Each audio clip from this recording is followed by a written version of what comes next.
Hello, everybody in TV land. If you're watching this on the replay, if you're in the fantastic Zoom room, it's wonderful for you to be here because then I don't feel, it's really weird to do these when there's no one there. Let me just say that. Or like when there's one person and they don't have their camera on and you're kind of like, oh, I'm talking, but there's no one there. It's different if I do like a YouTube live and I know that I'm talking into the people who may watch it or may not watch it, whatever.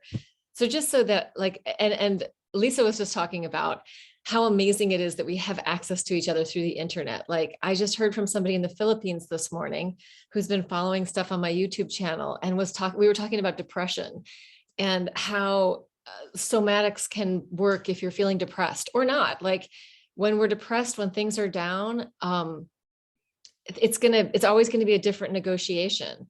And what I've noticed in my own life and in my own body, I tend to be very high energy. And sometimes it feels like I'm very OCD. I'm going all over the place, but I get a lot of things done. But when I'm kind of depressed, and I don't mean it in the like psychological state so much as the pushed down, when my energy is very low, I can actually focus really well on doing tasks that are very hard for me when I'm in my normal high energy state. Yeah, I had an office job when I was in my 20s for 6 months. And I was like, oh, I can never do that. It's just, I can't sit still for that long.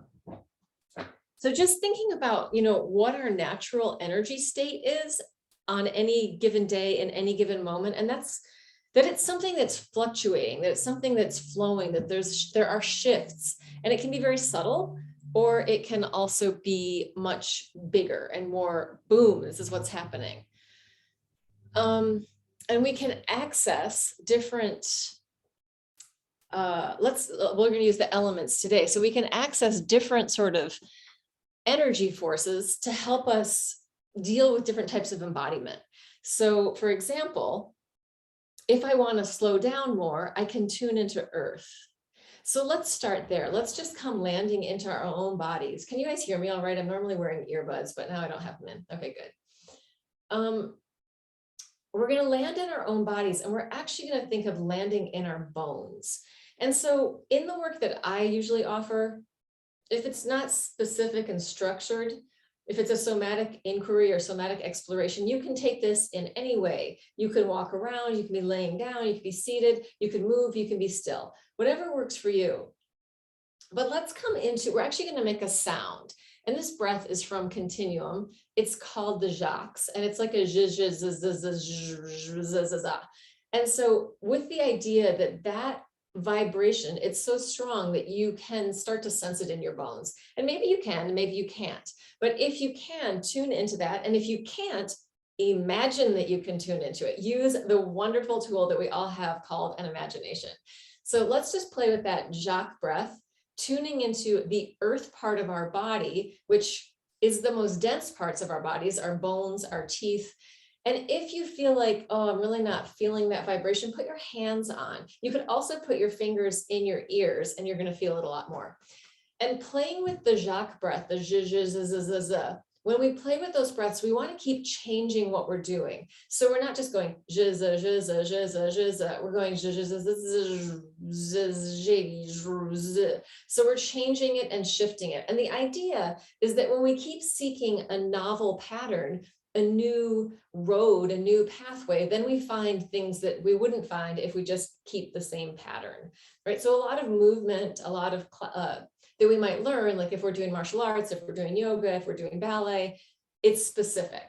There's not a separate way of doing it. There's pretty much one way. And within the one way, there might be some variation. But in this is really about, there is no way. There's any way. All ways are possible. All roads lead to Rome.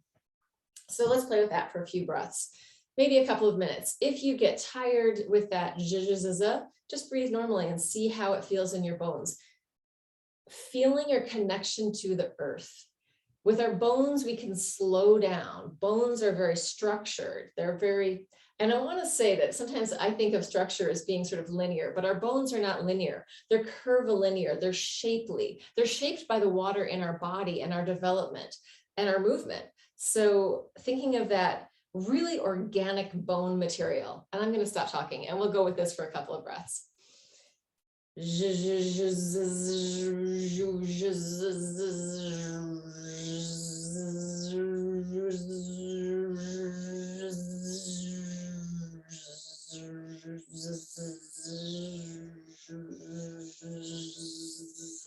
doesn't matter how long it lasts. Just take another inhale whenever you need it.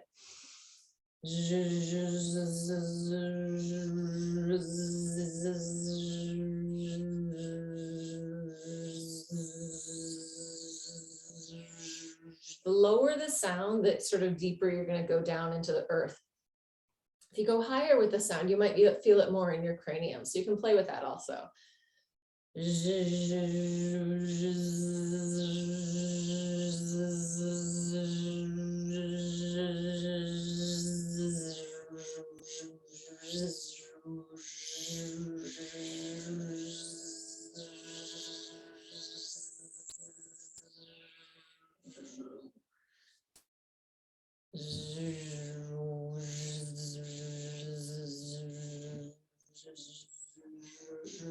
So I've become very interested in feeling really into what the shapes of my tongue moving around in my mouth are as I make those sounds. So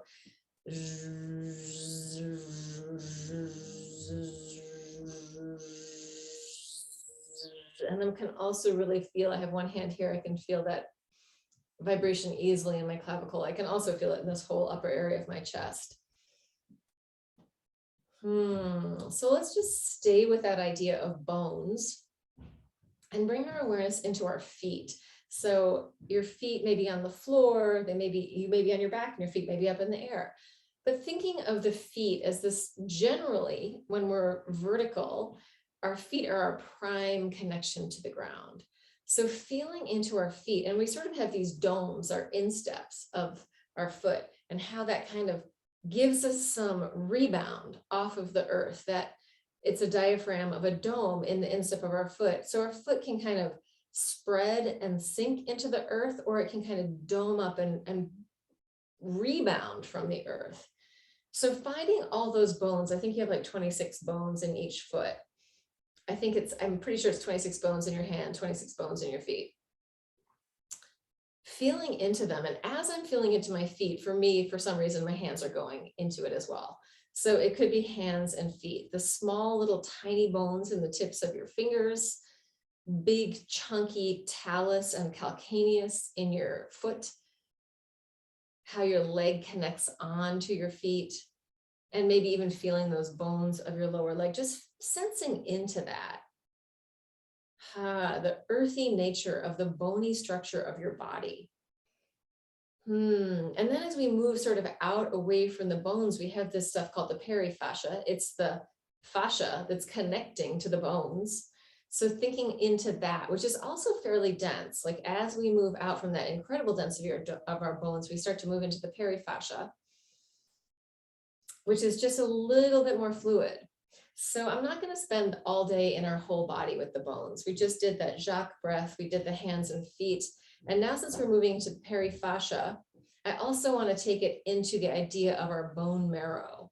So our bone marrow is like this kind of fluid inside of our bones that when we're babies, it's really ramping up our immune system. When we're older, it's also doing work. But when we're really young, so many bones in our bodies are responsible for making the lymphocytes, the cells that are working to detoxify your body. So it's deeply, deeply integrated with your immune system. When we get older, it's more in the big bones, like of our pelvis, I think our cranium, maybe our shoulder blades, the big chunky bones. But we want to imagine right now that we have very youthful, resilient bones that are creating this fluid in the bone marrow, which is the lymph and the lymph cells that are going to go through our body and clear out waste. So there's this natural thing happening that's like in alignment with us. And it's kind of moving from the idea of the bones in our body towards the water in our body, right? The marrow could be considered the more fluid stuff. As we move into that Peri Fascia, it's very hydrated and fluid. So we're going from this earthy bone awareness into this more fluid inner bone and outside of the bone awareness. And we can do that since we kind of went on just hands and feet. We can start to think of those bigger bones in our bodies and how they relate to what's outside of them and how the inside of them is creating this healing fluid for us, this healing cellular stuff, the lymphocytes that are made in their B cells, they're made in our bones. And so I'm going to start to move and just invite in this watery nature in my body with the bony nature. So this is like, mud. It's got earth and water together. It could even be like, a creek with stones all around. So finding ways that these images can land and you can move with them in your imagination, in your body, in any way that feels good. Nature, right? We are nature. We aren't separate from it. It's not something outside of us. It's something inside of us. And our experience of it also brings it inside of us. As I see the tree outside, I'm seeing it inside of me. If I see the movement of the trees, I'm seeing that inside of me. And why do they have that capacity of movement? Because they're not completely dry, right? There's fluidity in them. So working with this idea in movement or not in movement, it should just be in your imagination. And it could be very micro movement, very small underlying support, or it could be very big macro movement. And it can be a dance between the two things. So with that relationship of water and earth in our bodies, that really allows us to sense the gravitational pull of the earth. As I move and the water in my body moves and tilts, I go, oh, that's where down is, because that's where the water in my body is. If I go this way, oh, that's where down is. Like I can know where down and up are because of the water in my body navigating through space with the gravitational pull of the earth. That's why sometimes when people go underwater, they don't know which way is up. Like they have to let out bubbles, right? To see which way the bubbles go. When people are deep sea diving, they can get disoriented and not know because they are in the water. But while we're out of the water, we can usually feel where down is without having to think about it, without having to look around. We can know in our kinesthetic awareness of our body where down is through that relationship of gravity with the earth. So we're inviting that in. Let's add some sound with that. Actually, let's go with a very free flow, like ha, ooh, ee, anything that feels good sound wise. It could be with a vocal sound like ha, ooh, yeah, ooh, or it could be with no vocal cords, and just be the air.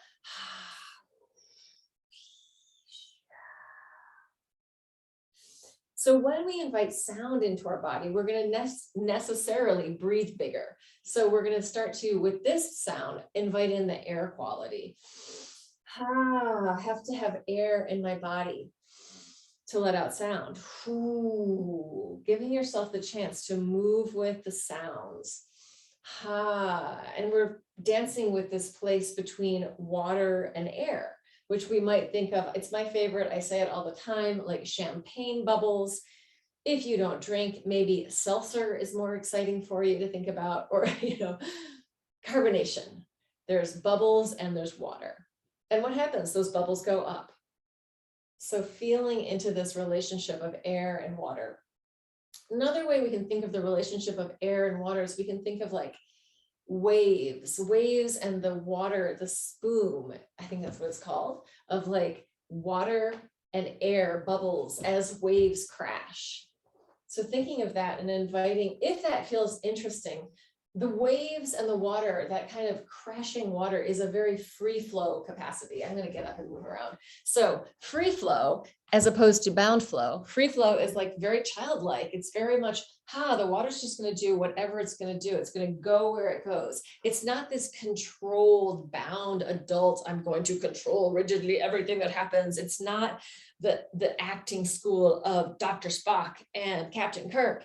That's all broken up. It's fluid and childlike. It's free. So finding in this, this unbound, this free, expansive, childlike flow, childlike energy. It's almost like you can just break off the shackles of being an adult and controlling yourself as an adult supposed to behave, and give yourself total freedom, right? What does that look like? Could be big, could be small. Where, like, sometimes we just need it on a small micro level of like, I can just relax into something. And sometimes we need it on a really big macro level. Breathing into it.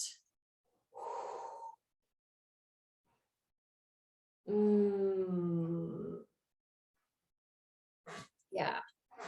And while we're here, if you feel like it, if you've got the thing on gallery view, feel free to like, take on somebody else's movement.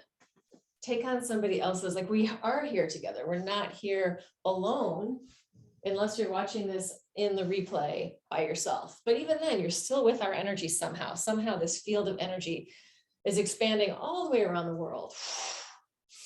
The air I breathe in may make its way somewhere to where you are. Where do we separate the air?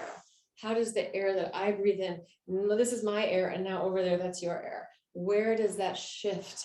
Is there a boundary to that? So thinking of that as like the boundaryless free flow. The air doesn't care. It's going to go wherever it wants to go.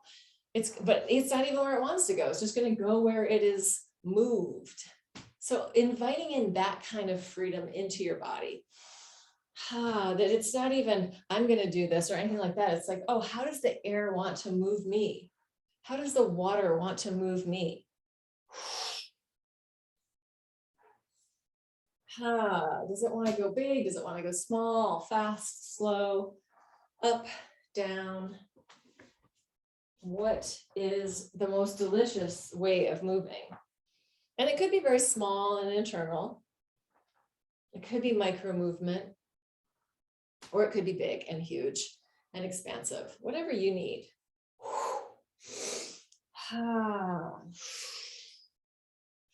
So taking that air quality and like, let's throw in some fire, right? We use those things, we stoke the fire with air to make it bigger, right? What do they call it? Bellows. That thing blows air at the fire and the fire kind of expands. So we're thinking of that. We're thinking of our own fire, which is kind of like our will, our drive, our passion, our aliveness as humans, right? When we die, we will become completely cold. There will be no fire in us until we start to, maybe when we're decomposing, there's some heat in that. I bet there is, depending on where it's happening. I know they always say, like, you got to be careful with your compost. You can't put it in to the ground too early because it will burn the roots of the plant. So you got to wait, make sure it's decomposed enough. Don't you like? Didn't plan on going there, but that's where I went. So let's play with our fire. We've stoked the fire.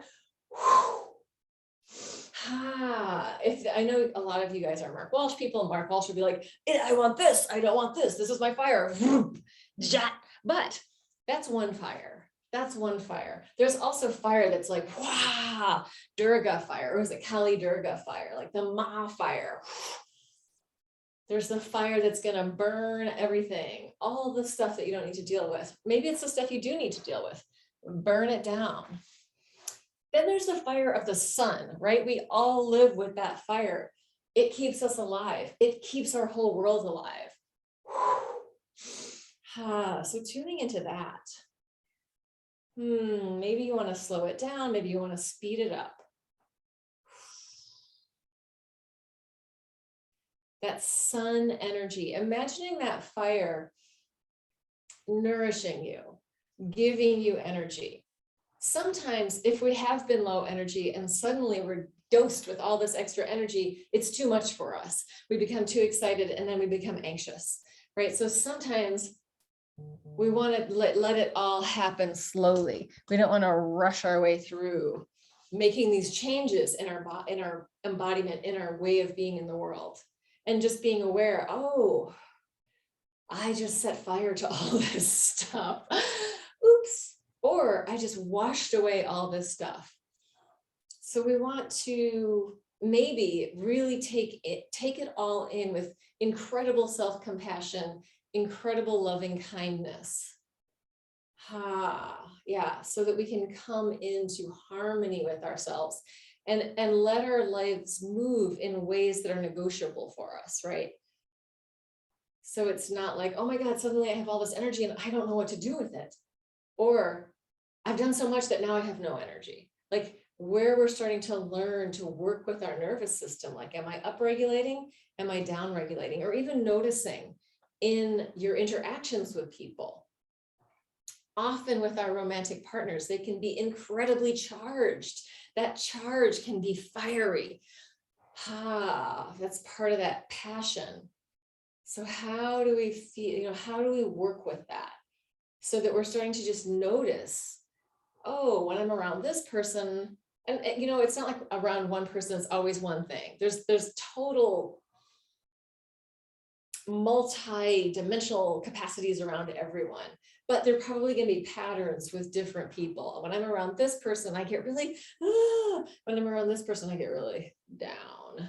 I get really slowed down, or I get really sped up. So just noticing into your way of being in the world, or maybe it's like when I'm doing this thing. For me, when I'm painting, I can stay there for a very long time and be focused. It's one of the only things I can do besides dancing, moving around, and teaching, where I can stay in one place. And I can just stay in the focus. So for me, somehow the color and the shape and all that kind of stuff gives me enough action that I can stay present with it.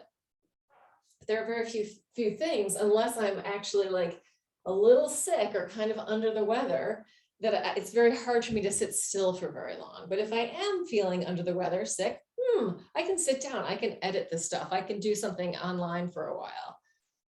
Other than that, I'm usually beep, bop, boop, here and there, and then here. And that really works for me. So it's like, I like to be doing a lot of different things.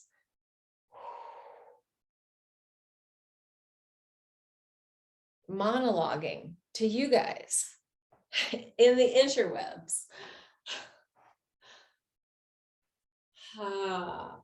So let's sort of play around with the different possibilities, shifting from finding what, like, oh, it's very easy for me to be in my earthy nature. It's very easy. That's not true at all. It's very easy for me to be in air. It's very easy for me to be air moving around.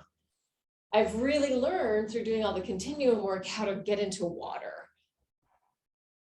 I think I've always had a lot of fire. So fire is not problematic. Sometimes for women, they need to learn how to calm their fire. Otherwise, they scare the pants off of everybody. They scare the shit out of people. Fiery women, too scary sometimes. Unless you find a nice watery man who can just go, yeah, whatever, it's no big deal. So just thinking about how these things happen, right?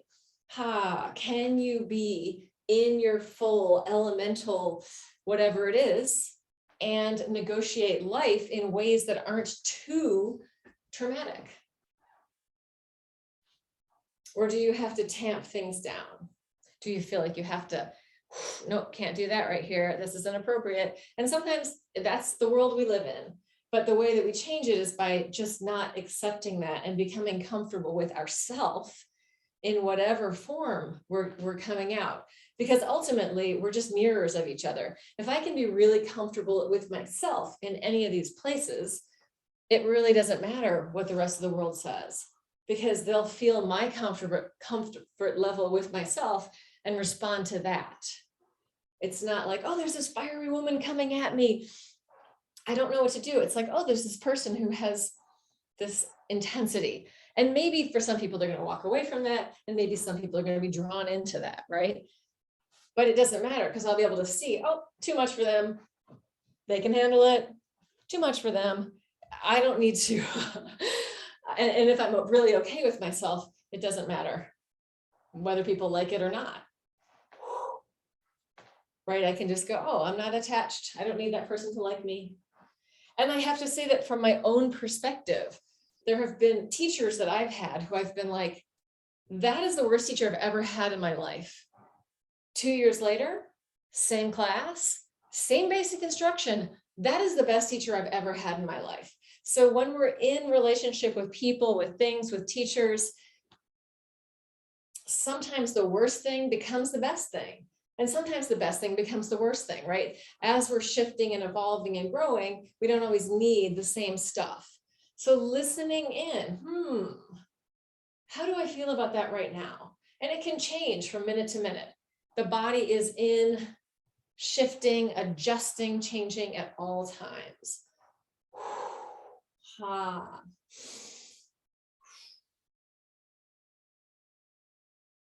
Can I be slow, gentle air? Right? Different gases have different densities. So like the air idea, we could be thinking of oxygen, but air could be gaseous, right? Or like steam. That's a great one, of water and heat and air all together. We got steam. So just finding these different kind of ways. I'm going to be steamy now. Ooh. Like, what does being steamy look like? Of using imagery and using the elements to find different ways of being. All right, I know that this has been pretty much a half an hour. So I'm going to come in and I'm going to request that anyone watching this on the replay will go to my YouTube channel, Somatics with Laura, and subscribe. That would really help me out. And for anyone in here, I am also going to put that all in. I'm going to put on my glasses.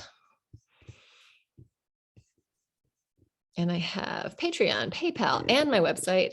Ooh, and my YouTube channel, all of these things. Oh, yes, that's it. I'm throwing that all in the chat. Yeah, you can like become a Patreon member for $4 a month, and that would actually really help me. Let's see. And then there's one more thing. So I'm about to do another class, and I'm going to close this out. But I'm going to say it first because I do a somatic dance party on Fridays, and I'm going to put my Zoom in the chat also. So you are welcome to come to that. And that'll be 45 minutes starting in 15 minutes.